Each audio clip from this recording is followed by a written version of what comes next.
What's up, everybody? Welcome back to another episode of Blood on the Razor Wire TV, where we bring it to you real and we bring it to you raw. Today, got a guest on that you might have seen before on the show. Mexican Mafia member, living a different life now. Came up with Willie Bobo, the Gabby, some of the big dudes back then. And in fact, he also had a murder while he was in prison. But eventually he makes it out. He's living his best life now. But anyway, Bob, tell the people who you are. We're going to talk a little bit about you and what that federal prison system was like back then. We might get into Cadillac. We might get into Fly. We're going to get into a couple things. Well, when I first went to prison, I went to McNeil Island, Washington. Then I was the youngest inmate at McNeil Island, Washington. And I actually liked it because I was meeting gangsters. I was meeting people connected with the French Connection. There was some really good dudes there. And when first time I went to commissary, there was a sign that says anyone jump in the line will be shot. I didn't know what the term shot was, and I thought, holy fuck, man! They shoot you for they've been BP 209 incident report. But anyway, after being there for about a month and a half, my first week there, I had drugs, I had cash, I got visits. To be transferred to Lompoc, in my incident report, it says straight up that upon my own admission, I considered myself a gunsel and a lowrider, and I wanted to go back to McNeil Island, Washington. And but they kept me in Lompoc. When I got there, I told you in the last interview. The day that I walked in, there was a guy that was stabbed, through the head, and I didn't actually see him fall down because there was, everybody was carrying the rolls and stuff. We were going to go to the unit. Then before I even got to my unit, I had a knife, and then this is just the intake unit that we go. So they sent me to F unit. But there was this white kid that traveled with me. We had to go from McNeil Island, Washington, all the way to Lompoc, Southern California. And this guy was chained. We had leg irons together, and we had the black boxes, handcuffs, and everything. If I had to go take a shit or take a piss, this guy had to go in there with me, or me the same. So anyway, these black guys, DC blacks, I found out, later, I started learning about what DC blacks were all about. And, they were down there. I went up to this third tier, and there was this Mexican guy, Carlos Gonzalez, and Chente. Chente was 18th Street. If you heard of the gang, 18th Street. So, they told me, yeah, come on up here, bro. So I went up there, and we're talking, and I look down, and there's three black guys. They walk into this kid that I drug chain with, and then they're messing with his hair and everything, telling him. So I looked right away. I said, oh, fuck this. So I go down there. I said, hey, dude, come on, we're gonna go out to the yard a little bit. Come on with us. And so the black guys, they tell me, no, Booker, the guy was named was Booker. He told me, back off, man. This ain't none of your business. I said, well, this is my friend, So, it was now, they call lockup. We got to, do count before we're going to go out for dinner. And when I come out of the tier, they're waiting for me in the mop room. It's down, I'm all the way at the back. I took the last cell, I'm all the way in the back, and they're in the mop room. They grab me and they hit me over the head with a mop wringer, and I fight pretty good close quarters. So then, anyway, Chente goes down to, round up some of his homeboys and stuff. And a friend of mine, I think it was named in a second. He was like middle linebacker in Fresno High School, and George Luft. And he had got drafted to USC, Notre Dame, all these go. But he got tore up his knee, got on drugs, and started shooting that dope and went and robbed a bank. Now he's there. He's a big, healthy white boy. and he got a big old Nazi swastika tattooed on his chest and everything. So when I finally come out, he's holding Booker up against the wall by the neck, just holding this dude up because he's my homeboy. Fresno is it's different. It's just like Southern California. There's a lot of guys who go to prison from Fresno. People don't know way back in the day we used F-14. This is before the Norteños, the Sedeños, any of that stuff was even going. Even before the Mexican Mafia, F-14 was something that was used by just guys who from Fresno who was getting locked up in juvenile hall or prison and everything. And the 13 stood for marijuana. It was mostly the bikers used the 13, and most of the Mexican guys used N for 14 for narcotics. That's where that really started. And later on, as the gang started and everything, they adopted those things. But anyway, Fresno, we stood together. Whether you were Mexican or you were white dudes, we were a tip and to be reckoned with at any time. And still today. Now it's the Bulldogs. They call themselves the Bulldogs. And so anyway, when he's holding him up against the wall, I got my knife. I'm getting ready to stab him, and Denny Messer, another guy that I had grown up with, he grabs my arm and said, "No, brother, not right here." He says, "Look down this hallway, man." He says, "How many people you see?" I said, "Oh, probably about 100." And he says, "How many rats you think is there?" And I said, "I don't know, probably 3 or 4." He says, "There's probably 3 or 4 who's not going to rat on you. If you stab this dude, wait, we'll get him in a corner and we'll take care of this dude." So then okay. Well, anyway, he said, "Go stash your knife, man." So, people saw that, go stash your knife. So I went to stash the knife. These guys went straight to the lieutenant's office. They checked in. They were totally gone. So then,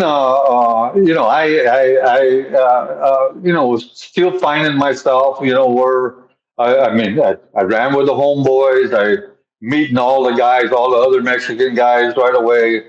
Most of them I clicked with were for Southern California. And there was always tension against the Arizona Mexicans, New Mexico, Texas. They had kind of their own tip, but they were really a minority. We had more, but the blacks were the majority. And the DC blacks were the majority of the black population. And the DC blacks, I learned right away, they come from a system where they are the majority, total majority. And if a white kid went into a DC jail and everything, he's total prey. And they got their way to do whatever they wanted. But then they come to California, they come to a prison in California, and they ran into us. They start running into people like joined the Aryan Brotherhood that don't play that shit. You're not going to run over these guys. You're not going to run over no Mexican guys. And so there was, they would try their, blah, blah, blah, bullshit, on us. It didn't work, man. We total conflict. I was always, I was going to school.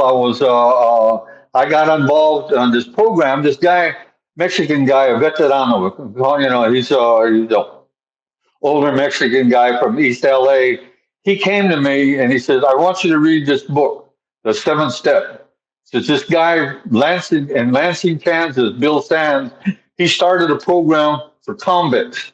So they always got the programs for the lames, but they never got the programs for the convicts. So I read the book. It took one night, I read the book. And he said, "What do you think about it?" I told him, and I thought, "Yeah, this is cool and everything." He says, "I want you to come with me tomorrow." So I went with him, and it was an orientation class.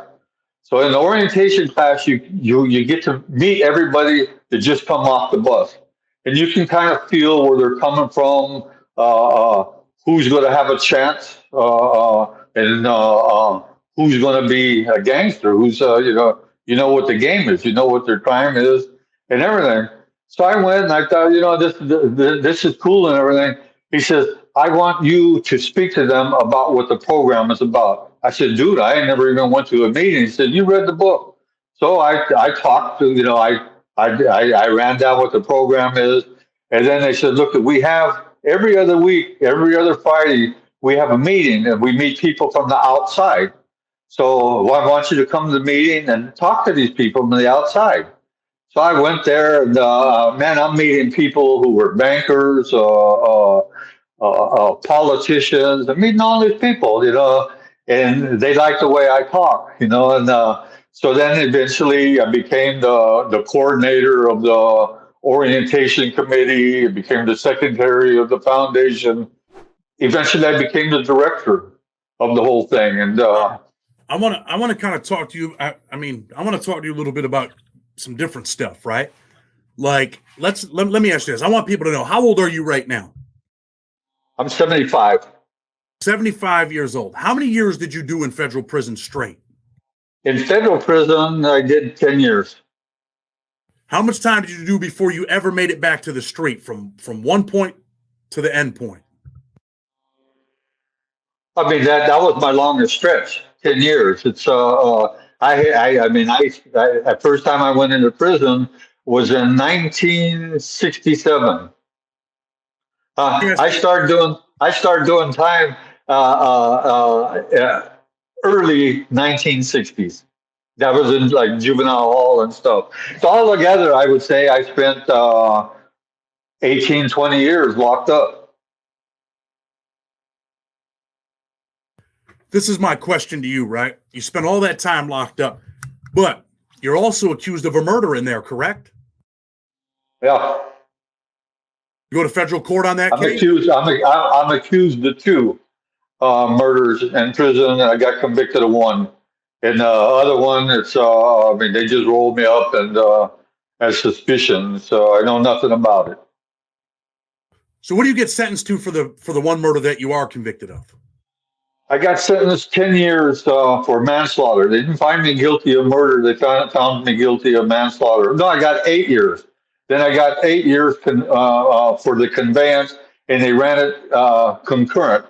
The judge said he didn't know who was more guilty, me or the prison administration, because when the shit fell down, when the shit fell, I mean, there was a piping. A partner of mine got piped in his sleep. The guy who I killed, he got piped, and they knew something was going to come down, and there wasn't a guard for hours in the hallway. They were nowhere. They were looking for overtime, is what we say. I read your case. I read the appeals. I read all that stuff. So I kind of, I'm familiar with what happened, at least on the one murder that you're convicted on. The other one, we're not going to talk about. I don't know what happened there. But anyway, you're around some pretty big influential guys. You sent me a bunch of pictures. Who are some of the people? You're in there with the ABs. I think there's some pictures with you and Willie Bobo and some other guys. Who are them dudes in them pictures, man? Oh yeah, like Willie Bobo. That was my partner, man. It was he's something else, man. Beautiful dude. He there was Gabby. Gabby is like one of the originals of the Mexican Mafia in the state of California. And they call him the Pistolero. And, people say that the name was given to him by the Aryan Brotherhood, gunslinger.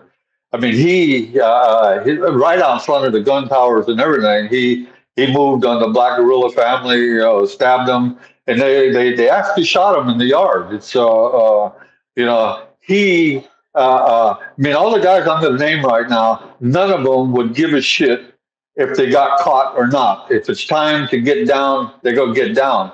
Also in there is Sal Buenrostro, Mon. There was Tony Palacios, big old dude. All Mexican Mafia that I'm naming right now. There was Snuffy. I mean, the name says it all. He's a big old dude. And after that, he ended up killing Nuestra Familia member with JT in Lompoc. It's there was Barry Mills came in there. It's my partner Buzz Miller did all of our tattoo work and everything. Ronnie Brasino, the Bruiser, is a big old dude later. So I mean, there was all connected dudes that was there. But Barry actually, I got locked up for the murder beef, and then Larry, and then Buzz came. I mean, Barry came into the cell after I got locked up, and I was waiting to go to court for the murder beef that I got picked up in Lompoc. Let me ask you this: as far as Barry Mills goes, what was he like? Was he into oppressing people? Was he the type of dude where? No, look it, man. I hear that all the time. I really hear that all the time. Barry is. I love Barry Mills, man. He's a good dude.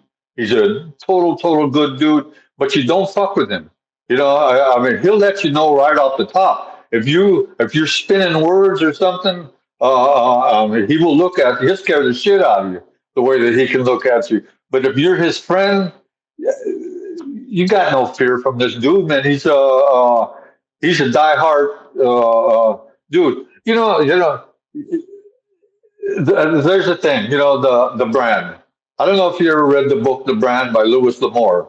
It's I actually have that book downstairs, and in all Louis L'Amour books, there was this family called the Sacketts. I read them all, Bob. I read them all. Okay. Go ahead. And you know that Louis L'Amour always had a good relationship between Mexicans and the cowboys together. That's how, we really we were partners, man. So in some ways, I mean, we were separate, but we were the same also. So you know. So anyway, that is probably throughout the whole federal, ever since the beginning of the mob being a group of Mexican mafia members or AB together, that was probably the largest group at any one time in the federal system. Let me ask you this, because this was the question where I was going. Barry Mills, young white dude comes in. Does he look out for him? Does he have to, be one of the fellas to be looked out for? Or does he let people take advantage of him because he's not part of the Aryan Brotherhood? Barry's not going to let no one take advantage of him, even before the Aryan Brotherhood. Barry, Barry is Barry. It's just like me. I'm not going to let, since I was a little kid, my little boy, he's, you push my little boy, he's ready to gun. He's a little friendly little guy. That was one of my problems. Is I'm always smiling, going to school and doing that, and people think, "Oh shit," you know what I mean? Until you touch me, you come get in my face. It's no. Bob, there's a stereotypical view, I guess, where people think that, you're around Barry Mills. He's like, yo, what's up? He's always right. But, I've been around shot callers. I've been around dudes that are like, joking and playing. I've been around some of your some of the guys that came later after you that were black hands. I've been on the yard with Bobby. I've been on the yard with Fox. And those dudes, they were serious dudes when they had to be, and you knew that they were serious, but that didn't mean that they didn't have a sense of humor. They didn't joke. They didn't play. They weren't like compassionate at times. They just meant business when it was business time, right? Back then, we didn't play this pressure game. The thing is we had the bag, and we would front people and make the money. It wasn't you got to give us this percentage of your dope and all that. That wasn't it. You try to make friends. You work with the population. And if they sell your dope, you're making money. It's it may have. I don't know how shit works no more. I've been out for 50 years, 40 something years. It's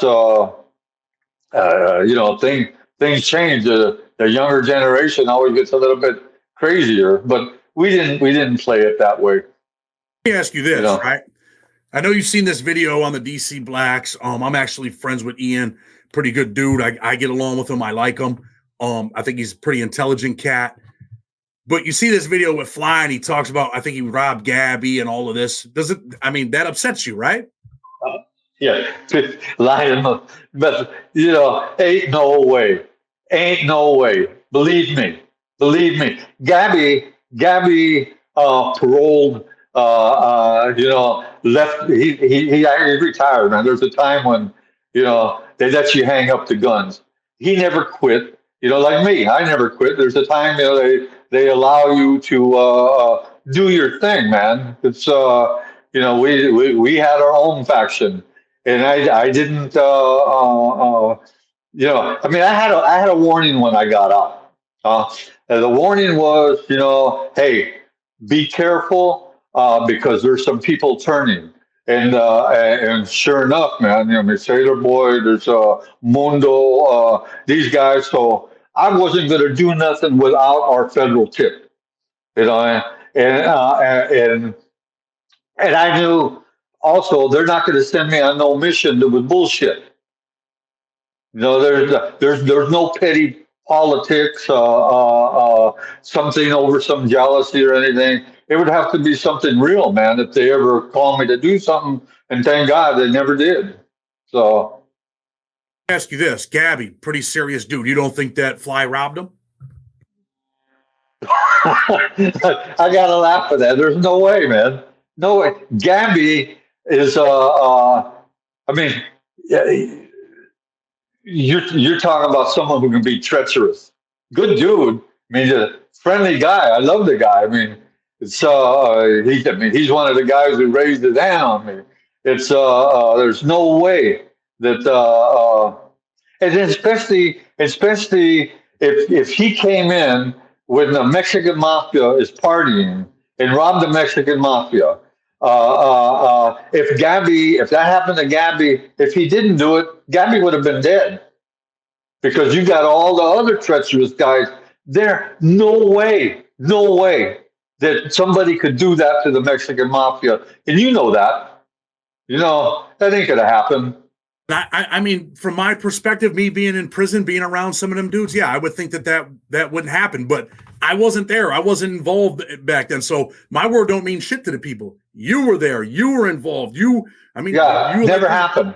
Never happened. He's I don't know where this dude's trying to sound like he's some bad. I mean, he might have been tough. He might have had good hands. But I'm going to tell you, every one of us had good hands. That's how every one of us was known. But not only did we have good hands, we would take a life if we needed to do it.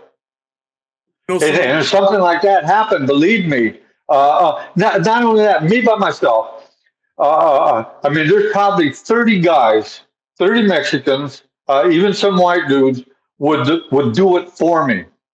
And then each one of them had their own guys. There would be so many volunteers to take care of that we wouldn't even have to do it ourselves. He wouldn't be on YouTube today if that happened. I guarantee it.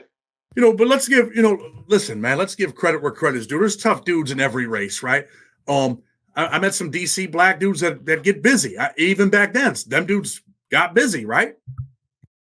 Hey, one day I'm taking health occupation terminology, which helped me to eventually, when I got out, I was an instructor in first aid and CPR for Red Cross. But anyway, this class, I'm sitting in class and I look out the window and the white dudes are playing the black dudes football. And I thought, oh shit, this ain't good, man. So I finished because I got to prepare for an exam. So I'm there and I'm putting my stuff away, waiting for the bell to go. We're gonna have our movement and everything. And my partner Joe Fowler comes in. I'm getting ready to walk out. He said, "Man, I need a knife. I need a knife." So I told him where to go get one. So he gets the knife. I go into my unit. I put my books and my stuff away in my cell, and I come back out, and I got to walk down the hall. Then I got to go out into the yard. And said, I'm going out into the yard. All the black guys are going by me. Now I'm a Mexican. I'm not white, so they don't even pay attention to me. So they all go by me, and so I'm looking for Joe Fowler. I'm looking, for my partners and everything. So I go back into the hallway. And right there at the center, there's this white dude, Red, and I see this guy driver pull a pipe, and he hits Red in the back of the head. I mean, splits red, big old gash in his head. You can see his skull open, and he's laying on the floor doing the fish, man. Flopping. So I grabbed Red and I drag him to the hospital. I bang in the hospital door, and we go in there. I help, put him down, and then they took me out. As soon as I got out, man, there's 40, 50 dudes on me. You know what I mean? And so I grab one guy. I'm up against the wall. There's so many of them. They're hitting me like, they're not doing really no damage at me. And I mean, this is only like about 5 seconds to come down.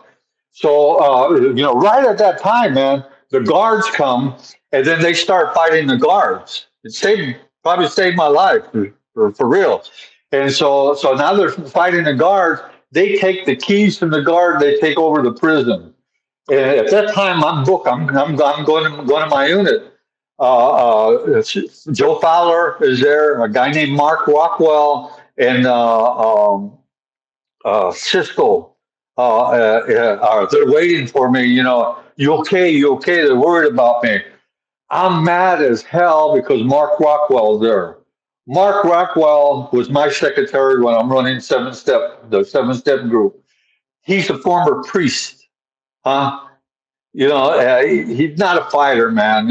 He's doing a 10-year NARA, what they call, it used to be Narcotics Act Rehabilitation, Narcotic Act Rehabilitation Act. When you get 10 years, you do 10 years. There's no good time or none of that. And so he's there. And then so now here comes about 150 guys coming towards me, and then there's 3 guys on the side. That's my danger. That's my, not this whole group, because most of them are pumped up because driver's talking shit. The guy who piped that dude, and they're mad at me because I drug Red to the hospital. And I tell him, man, I said, I saw you down there, driver. I would drug you to the hospital too. You know that, and fuck that. You had no business and everything. And well, fuck you. And so I tell Joe, use the N word. I'm gonna have to out N him, And so what the fuck you gonna do? And so I put my hand over my mouth and I back up to Joe. I said, hand me the knife. Hand me the knife.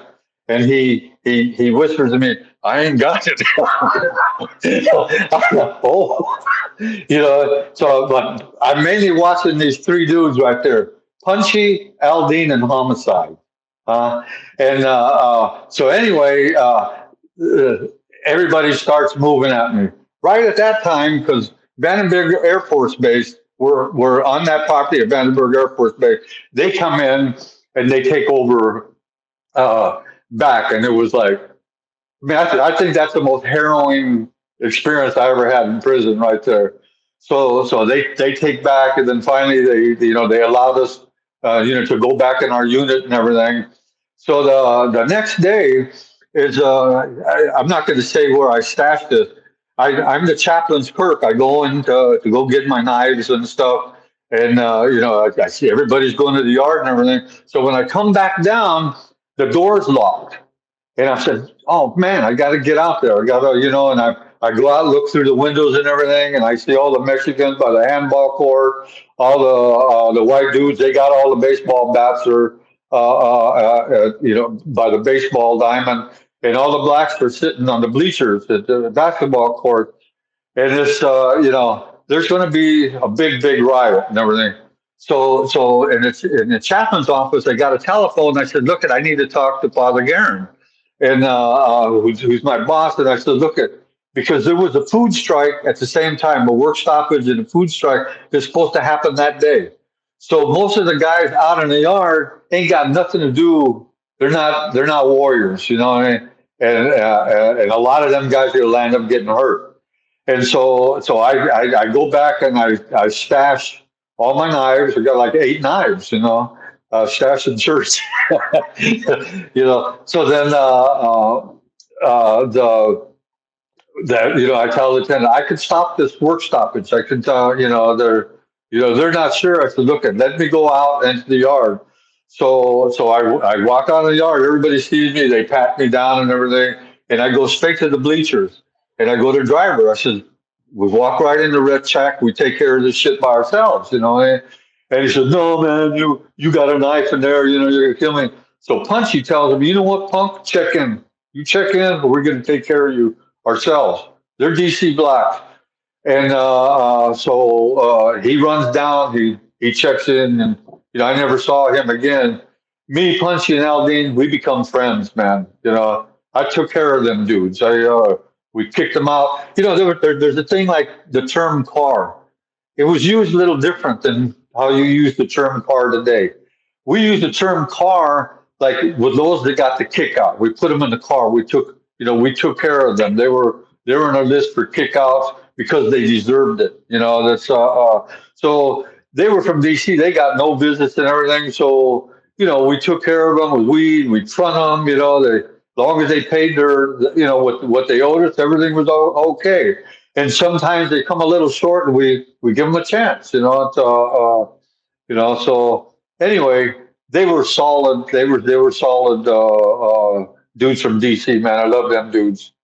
Ask you They picked up a killing right after that. Also, ask you this, right? There, obviously back then it's kind of like the Super Bowl, right? You got the Chiefs against the Niners, but back then it was. I mean, maybe it's not like that, but why so much animosity towards the DC Blacks? Why? I mean, you just talked about there's a few good dudes right there that you knew, but why was there so much animosity towards that car, towards that group, or towards that gang, or just that group of folks? Because there were so many of them, they thought they could roll over people. They really do. They had this attitude that they could just roll over, talk shit to your face, take your shit, rape kids. I mean, that was the main game going down. It's when I was there, I mean, a whole bunch of rapes come down. 3 weeks in a row, we saw a movie night, Devil and Miss Jones, Deep Throat, Sleazy Rider, 3 pornography movies, hardcore porn in a row. What do you think happened? There's, Well, the people would happen. I wasn't there. Yeah, there was a lot of rapes, man.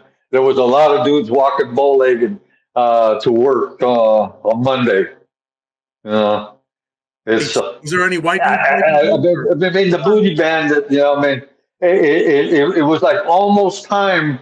Every time there was a booty bandit, it was a DC Black. California Blacks, now, I had a good relationship with them. Some had ties to the Black Guerrilla family and stuff like that, but we had a good understanding, and they had a problem themselves with the DC Blacks. Okay, I don't know. Maybe I'm stuck for words. Like I told you, they come from a system where they were the complete majority. And they're, they could be fooled, but you can't do that shit. In the federal prison system, where you got a whole lot of white boys who aren't going to take that shit, and not just 1 or 2 or 3 or 4, youngsters that are there or white collar criminal. You got a whole bunch of dudes that committed bank robberies, committed attempted murder or murder and everything. You ain't gonna play that shit with them.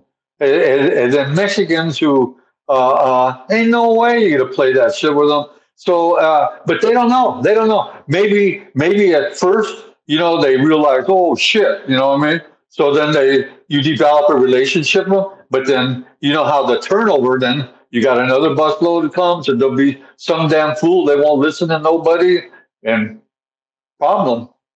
Ask you this, Tommy Silverstein, do you think he was the type of dude before all that other stuff happened? Was he the type of dude, and being, his status, could he get in a ring and box or spar with someone like Fly? Oh, hell yeah. Wasn't against the rules? Tommy was tough. Tommy was tough. Some people have, speculated that if him and Fly was pretty tough too, they say. They speculate that Fly would have beat the shit out of Tommy. They can speculate all they want, that's speculation. That's You don't know until something like that happens. But no, Tommy can take care of his own. And the thing is you don't want to beat the shit out of someone like Tommy. Huh? He can come back and get you. There's no rules against, black and white sparring, practicing boxing together. Nothing like that. You can do it if you want. I mean, I fought a few guys from DC that didn't have to check in. Some of them, though, that were out of line. That was their only alternative.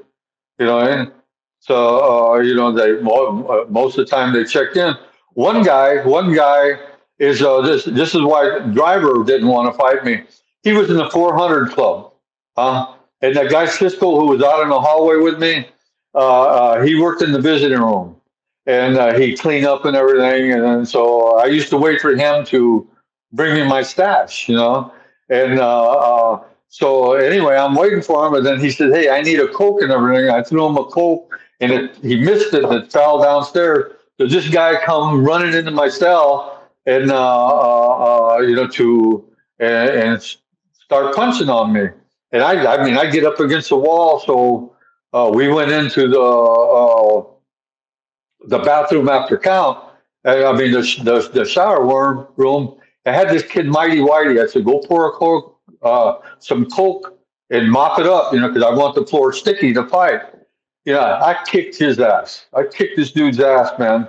And so Driver already knew. I mean, this guy that I fought was also DC Black, and he had like a reputation. And until punching them guys, he was like the shot caller for DC. So he knew, oh shit, if I go and get down with this dude, he's got some hands. It's he didn't want to deal with me, and no. A bunch of So, your but friends. anyway, he didn't have to check in. He's we fought fair. He lost.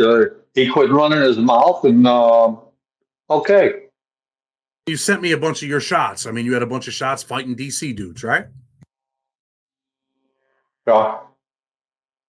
So you talk about checking in. Some people are like, bullshit. DC dudes didn't have to check in. So what? They get into a beef with another group, and you guys can send them up top or make them check in?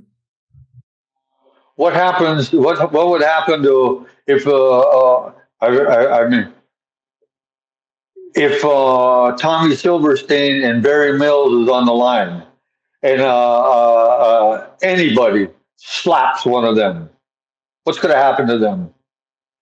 I mean, in my perspective, they're probably going to die. Yeah, and if you didn't want to die, what's your alternative when you know you're probably going to die? So check what in. I'm asking is, you like dudes got to go up top or go to PC. The DC Blacks don't get involved. Like, no, hell no, it's going to be a riot. You ain't sending our dude up top. No, I think they forgive somebody once they check in. Let me tell you, this is not a DC Black. Nicky Barnes, huh? I was in the unit when I got out of the control unit.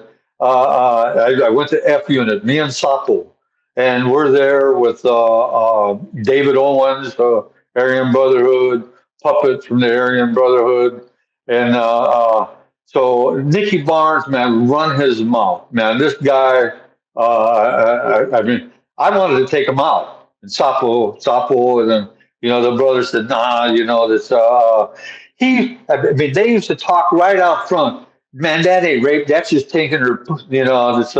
They'd be talking like that all the time. And hey, many times Nicky Barnes would say, "That ain't ratting. That's just getting down first."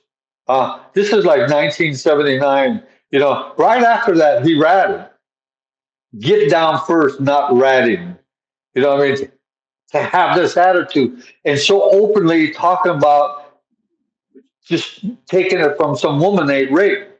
How can you have that attitude? Rape is rape. It's I'm with you. I mean, I'm with you. I understand. Another question before we get ready to go. A lot of speculation about Marion, the control unit, how, just how everything worked back then. Cadillac ends up getting, he gets killed. People say he was cuffed. Some people say he wasn't cuffed. What was he? Was he cuffed? I mean, did he stab, did he stab Tommy or Fontaine back? I mean, if he's cuffed, how can you stab someone? For one, I wasn't there. So, but I've been in Marion control unit, and you're not handcuffed when you go to the shower. You're not. That's a lie. That's a total lie. I would have to say, if it was still ran the same way, I was there. I mean, you had Mike on your show. He knows. He says that he wasn't cuffed. I believe Mike, man. I mean, he was actually. We would consider, from listening to him. I don't remember, a lot of the guys. I mostly remember MA and Aryan Brotherhood. Because that's who pretty close. We communicated with each other. We didn't say our stuff outside of our circle. It's but he was a youngster, man. He was a young bad dude, man. Everything I've learned about him. So. Let me ask you this, right? Because that's my question. You weren't there, but you were in the control unit. You did go to the shower there. You spent a lot of time there because you allegedly killed someone. They convicted you. So when you were in the control unit and you went to the shower, were you cuffed or uncuffed? Never. The only time that they cuffed us is they took us outside of the block, to go to the dentist, to go to a visit, or go to for your CDC hearing, but as long as they kept you in that block, they would open your cell door. You would walk to the shower. You're never cuffed, never. I mean, eventually they changed the policy. I think it was shortly after Cadillac gets killed. I think they did start cuffing people after that because that's the policy now. When you're in the shoe or anything like that, you get cuffed. You cuff through the slot. They open the door. They walk you to the shower. But let me make this clear, right? And this was done to me in Big Sandy. Spent some time in the hole in Big Sandy. The cops would open the door, act like they cuffed you because they didn't want to have to uncuff and do all that. So just keep your hands behind your back. They would act like they cuff you and then walk you down. I've walked down the tier in Big Sandy in the shoe without handcuffs on. I've done it in USP Lee because the cops were lazy. They just don't feel like cuffing you. And they feel like, you know what? This dude ain't an issue. And they let you go. Have you seen shit like that before? No. Because you were in a different time back then, right? They were just learning about it. Well, man, yeah. I really, I appreciate you coming on because, you lived that life. You were there back then. Still Mexican Mafia member? You still have an allegiance to them dudes? Yeah, I mean, I'm pretty much retired. It's just like Gabby. He retired. Willie Bobo. He's out. He's retired. He's doing okay. I mean, he's been ill. He got out part of that. Trump like you. He got on in a medical. It's I'm glad that there's a time, man. It's the young guns game, man. Both them guys, I love them guys. Keto, he's out. That's another guy. He's a tough dude. He's like 6'3". It's healthy. It's he's got. He's like a historical figure in Quitting and all them places. And in those wars, there was some actually wars. Tough dudes. That's why that's full of shit. I know them dudes. Yeah. Well, listen, Bob, man, I appreciate you coming on, sharing your story, your experiences, being a part of Blood on the Razor Wire TV. Just tell people, man, if you like what we're doing, hit that like button, hit that subscribe button. With respect, stay tuned. We might have flying out. With respect, until tomorrow, we're out.